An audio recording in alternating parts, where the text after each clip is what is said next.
Hello everyone, आप सभी का स्वागत है एकलव्य आदर्श आवासीय विद्यालय कक्षा छठवीं के लिए जो प्रवेश परीक्षा होती है उसकी कंप्लीट तैयारी में। पिछले वीडियो में हमने जो है जंतु और उसके निवास स्थान यहाँ तक जो है हमने पढ़ लिया था। ठीक है, आज जो है इसके आगे पढ़ेंगे। तो देखिए, इसके आगे है धर्म और उनके पूजा स्थान। ठीक है, यानी कि जो धर्म है और उससे संबंधित पूजा स्थान क्या क्या होती है उसको जो है पढ़ना है। ठीक है, तो देखिए, इसको आपको याद रखना पड़ेगा। ठीक है, देखिए, धर्म धर्म है हिंदू। हिंदू धर्म के लिए जो पूजा का स्थान होती है, जहाँ लोग पूजा करने जाते हैं, उसे क्या कहते हैं?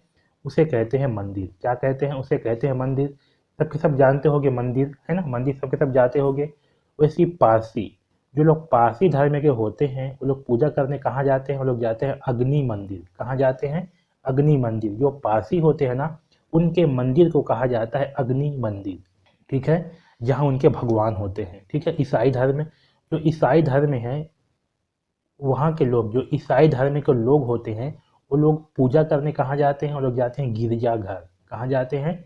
गिरजाघर। ठीक है, तो जो ईसाई धर्म के लोग हैं वो लोग पूजा करने के लिए कहाँ जाते हैं? गिरजाघर जाते हैं। ये आपको याद रखना पड़ेगा। बौद्ध धार्मिक लोग का जो पूजा स्थल होती है उसको कहा जाता है विहार। क्या कहते हैं? विहार। ठीक है, बौद्ध विहार। ठीक है, तो हिंदू का मंदिर है, पारसी का अग्नि मंदिर, ईसाई का गिरजाघर, बौद्ध का विहार। ठीक है, सिख, जो सिख धर्म के लोग होते हैं उनका पूजा स्थल होता है गुरुद्वारा। क्या होता है? गुरुद्वारा। जो यहूदी होता है उनका पूजा स्थल होता है सीनेगाग। क्या होता है? सीनेगाग होता है। ठीक है, याद रखना। जो जैन धर्म के लोग होते हैं उनके पूजा स्थल को भी मंदिर ही कहा जाता है। ठीक है, तो आपको हिंदू धर्म और जैन धर्म का याद रखना है मंदिर। ठीक है, इस्लाम यानी कि जो लोग मुस्लिम धर्म को मानते हैं उनका पूजा स्थल होती है मस्जिद। क्या होती है? मस्जिद। ठीक है, तो सिख के लिए क्या है? गुरुद्वारा होता है।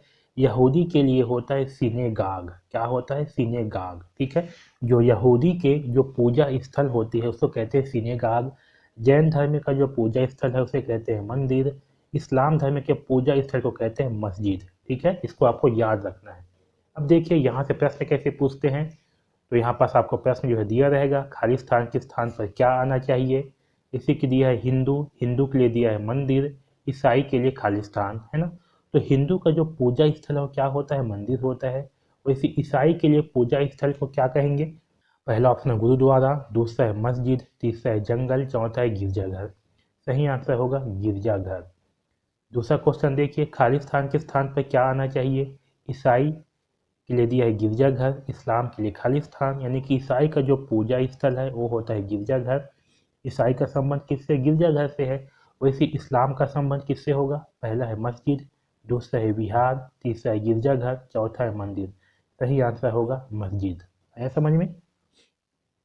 देखिए, तीसरा क्वेश्चन, खाली स्थान के स्थान पर क्या आना चाहिए? यहाँ दिया है सिख, सिख के लिए क्या है? गुरुद्वारा। वैसे यहूदी के लिए क्या होगा? पहला है गुरुद्वारा, दूसरा है मस्जिद, तीसरा है सिनेगाग, चौथा है गिरजाघर। सही आंसर क्या होगा? सिनेगाग। ठीक है, जो यहूदी है उनके पूजा स्थल को कहा जाता है सिनेगाग। है समझ में? चौथा क्वेश्चन देखिए, खाली स्थान के स्थान पर क्या आना चाहिए? ईसाई के लिए दिया है गिरजाघर, बौद्ध के लिए खाली स्थान। तो ईसाई का जो पूजा स्थल होती है उसे कहते हैं गिरजाघर। तो जो बौद्ध का पूजा स्थल होगा उसे क्या कहेंगे? पहला ऑप्शन है महल, दूसरा है विहार, तीसरा है गिरजाघर, चौथा है मंदिर। सही आंसर होगा विहार। है समझ में? तो इस प्रकार से जो है धर्म या उसके पूजा स्थान से संबंधित प्रश्न पूछे जाते हैं। ठीक है, अब देखिए महत्वपूर्ण विपरीत लिंग। विपरीत लिंग मतलब कि उसका उल्टा। ठीक है, ये बहुत ही इंपॉर्टेंट है, यहाँ से भी प्रश्न पूछे जाते हैं। देखिए, गाय, गाय जो है आपका स्त्रीलिंग होता है। स्त्रीलिंग मतलब कि जिसे स्त्री का बोध होता है उसे स्त्रीलिंग कहते हैं। और पुल्लिंग यानी कि जिसे पुरुष जाति का बोध होता है उसे पुल्लिंग कहते हैं। ठीक है, तो गाय का पुल्लिंग होगा बैल। ठीक है, आपको याद रखना है कि गाय का पुल्लिंग क्या होगा? बैल। हथिनी का पुल्लिंग होगा हाथी। शेरनी का पुल्लिंग होगा शेर। ठीक है, आपको याद रखना है। शेर का स्त्रीलिंग क्या होगा? शेरनी। वैसे हाथी का स्त्रीलिंग हथनी, बैल का स्त्रीलिंग गाय। ठीक है, तो आपको उल्टा भी याद रखना है, सीधा भी याद रखना है। बाघिन, बाघिन का पुल्लिंग होगा बाघ। घोड़ी का पुल्लिंग होगा घोड़ा। मादा, मादा का पुल्लिंग होगा नर। ठीक है, महिला का पुल्लिंग होगा पुरुष। बालिका का पुल्लिंग होगा बालक। लड़की का पुल्लिंग होगा लड़का, कुत्ता का पुल्लिंग होगा कुतिया। ठीक है, साथ में आपको स्त्रीलिंग भी याद रखना है। बाघ का स्त्रीलिंग होगा बाघिन, घोड़ा का स्त्रीलिंग होगा घोड़ी, नर का स्त्रीलिंग होगा मादा, पुरुष का स्त्रीलिंग होगा महिला, बालक का स्त्रीलिंग होगा बालिका, लड़का का स्त्रीलिंग होगा लड़की, कुतिया का स्त्रीलिंग मतलब उसका पुल्लिंग होगा कुत्ता। ठीक है, तो ये चीज़ जो है आपको उल्टा सीधा दोनों याद रखना है समझ में। स्त्रीलिंग का मतलब क्या, जिससे कि स्त्री का बोध हो, यानी कि वो जो है स्त्री हो, उसका बोध हो, उसे कहते हैं स्त्रीलिंग। ठीक है, पुल्लिंग मतलब कि जिससे पुरुष का बोध होता है। अब देखिए यहाँ से प्रश्न कैसे पूछते हैं उसको जो है समझते हैं। तो देखिए यहाँ पर दे देगा आपको खाली स्थान के स्थान पर क्या आना चाहिए, जैसे कि यहाँ दिया है शेर, शेरनी, बाघ के लिए खाली स्थान है ना। तो शेर का स्त्रीलिंग होता है शेरनी, वैसे बाघ का स्त्रीलिंग क्या होगा, पहला ऑप्शन है गाय, दूसरा है हथनी, तीसरा है बाघिन, चौथा है हिरनी। सही आंसर क्या होगा, बाघिन। आया समझ में। दूसरा क्वेश्चन देखिए, खाली स्थान के स्थान पर क्या आना चाहिए, गाय, गाय का पुल्लिंग होगा बैल, वैसे घोड़ी का पुल्लिंग क्या होगा, पहला ऑप्शन है शेर, दूसरा है हाथी, तीसरा है घोड़ा, चौथा है गधा। सही आंसर होगा घोड़ा। ठीक है, यहाँ देखिए तीसरा क्वेश्चन, खाली स्थान के स्थान पर क्या आना चाहिए। यहाँ देखिए यहाँ दिया है शेर, फिर दिया है शेरनी, कुत्ता के लिए खाली स्थान। तो देखिए शेर का स्त्रीलिंग होता है शेरनी, वैसे कुत्ता का स्त्रीलिंग क्या होगा, पहला ऑप्शन देखिए गाय, दूसरा है हथनी, तीसरा है बाघिन, चौथा है कुतिया। सही आंसर होगा कुतिया। है समझ में। चौथा क्वेश्चन देखिए, खाली स्थान के स्थान पर क्या आना चाहिए। यहाँ दिया है गाय, फिर दिया है बैल, हथनी, खाली स्थान।